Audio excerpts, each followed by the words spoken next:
Bueno, vamos a continuar con la unión covalente apolar o no polar. Recuerden que la palabra o el prefijo a significa no o sin. En este caso, polar viene de polo. ¿Bien? ¿Qué significa la palabra polo? Algo que son dos extremos totalmente diferentes.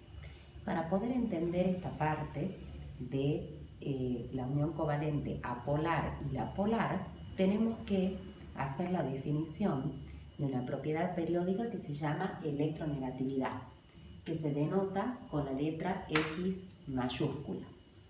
¿Qué es la electronegatividad?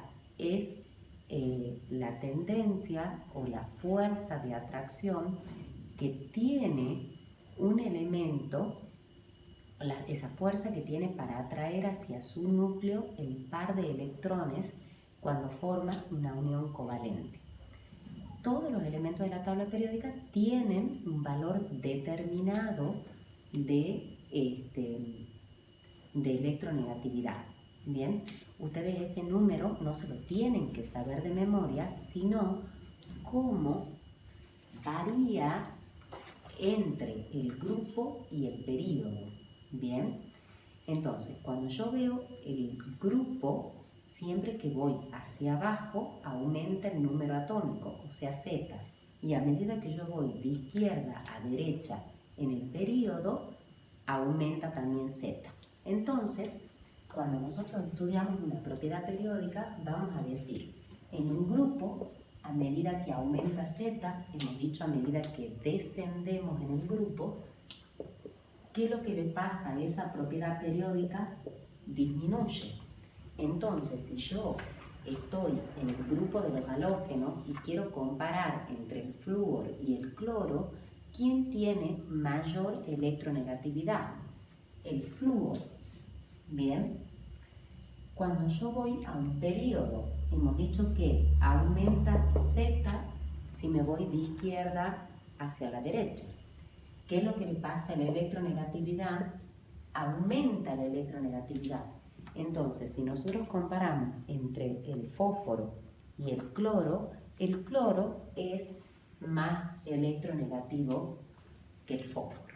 Bien, eso es como una pequeña introducción para poder ir desarrollando un poquitito este tema. La unión covalente no polar la van a presentar moléculas que están formadas por átomos iguales. ¿Qué significa eso? Todo lo que hemos visto con anterioridad. La molécula de hidrógeno, de flúor, de cloro, de bromo, etc. Significa que si yo tengo este átomo de cloro y este átomo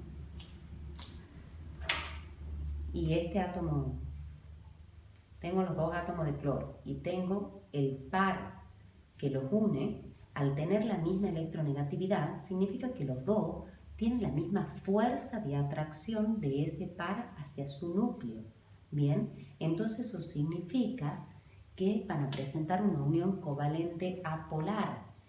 Ahí significa que hay una distribución uniforme de la carga eléctrica. Bien, pero también se da el caso que pueden ser moléculas formadas por átomos diferentes. Si están formadas por átomos diferentes van a tener diferente electronegatividad, ¿bien? Pero hay algo que se cumple para que esa unión sea apolar, ¿bien? Por ejemplo, el dióxido de carbono, ¿bien? El dióxido de carbono es un óxido ácido. Ustedes cuando analicen esta molécula van a poner el carbono en el medio, a ambos lados porque tiene una estructura lineal. Van a poner un átomo de oxígeno y otro átomo de oxígeno. El carbono tiene 4 electrones de valencia. 1, 2, 3 y 4. Bien. ¿Cuántos electrones le falta al carbono para completar el octeto? 4 más. 2 le va a dar este átomo de oxígeno y 2 le va a dar para compartir el otro átomo de oxígeno. Que cada átomo de oxígeno, ¿cuántos electrones de valencia tiene? 6.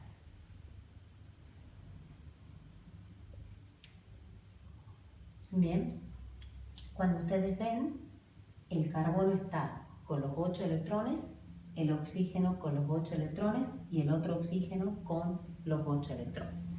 Y ustedes me van a decir, bueno, Soledad, pero hay carbono y hay oxígeno. El oxígeno presenta una electronegatividad más o menos de 3,5 y el carbono presenta una electronegatividad más o menos de 2,5. O sea, ¿cómo puede ser? Me estás diciendo que este es más electronegativo que este, por consiguiente, este tiene mayor fuerza. Bien, pero ¿qué pasa acá?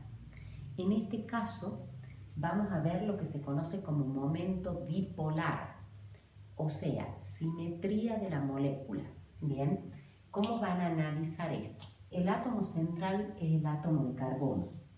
Bien, ¿cómo hago yo para ver si algo es simétrico? Yo me pongo en un punto y miro para un lado o para otro y yo tengo que mirar exactamente lo mismo. Eso significa que si yo me coloco en el átomo de carbono y miro para este lado, veo 4 pares de electrones y un átomo de oxígeno. Y si me pongo de este lado, veo exactamente lo mismo. Bien, ¿qué es eso del momento dipolar resultante? Esto es un vector, es una magnitud de tipo física. Ustedes se tienen que imaginar como la distancia que hay desde este carbono a este oxígeno. Hagamos de cuenta que es -1, ¿bien? Y la distancia de este carbono a este oxígeno +1. Entonces, cuando ustedes hacen la sumatoria, ¿cuánto da el momento dipolar resultante? Igual a 0. Eso significa que esta molécula es simétrica, ¿bien? Porque presenta esa simetría del análisis por su momento dipolar igual a 0. Lo mismo esto lo vamos a ir ampliando a medida que vayamos avanzando en el tema. Vamos a continuar con otra molécula que es simétrica, a pesar de que tiene elementos que tienen diferente electronegatividad, el carbono y el hidrógeno. El carbono tiene 2,5 y el hidrógeno tiene 2,1. Para poder hacer la estructura, ustedes van a poner el átomo central, que es el carbono, y van a hacer una forma de cruz para representar a los hidrógenos. Bien, entonces el carbono tiene 4 electrones de valencia, significa que los va a utilizar a cada uno para compartirlos con los átomos de hidrógeno. Que cada átomo de hidrógeno, ¿cuánto tiene? 1. Bien, entonces vamos a poner 1, 2, 3 y 4. De esa manera, el carbono tiene 8 electrones y cada hidrógeno tiene 2, porque hemos dicho que los hidrógenos tienen que estar rodeados por 2 electrones porque así están chochos, felices y contentos porque se asemejan al helio. Bien, esta molécula es simétrica porque yo me voy a colocar acá en el carbono, entonces voy a mirar hacia arriba, hagamos de cuenta hacia el norte, carbono, hidrógeno, hacia el sur, carbono, hidrógeno, bien, hacia el oeste, carbono, hidrógeno y hacia el este, carbono, hidrógeno. Vamos a hacer la representación de la fórmula desarrollada, que era representando con los guiones, ¿se acuerdan? Bien. Y por último, el tetracloruro de carbono, por darles otro ejemplo.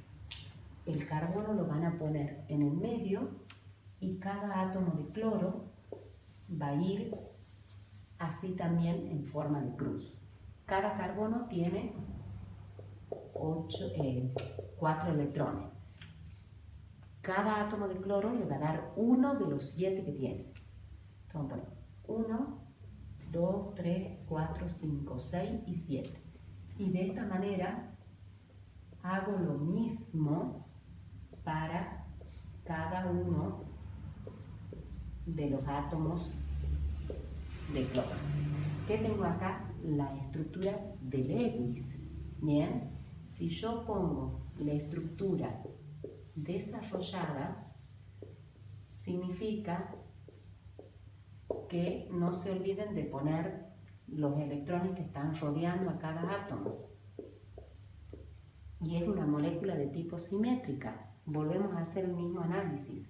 Me posiciono en el átomo central, que es el carbono. Miro hacia arriba, carbono-cloro. Miro hacia abajo, carbono-cloro. Hacia ambos lados veo exactamente lo mismo. Entonces indica una simetría de la molécula. Bien, quiere decir que ese compuesto es una molécula de tipo apolar por su simetría de molécula.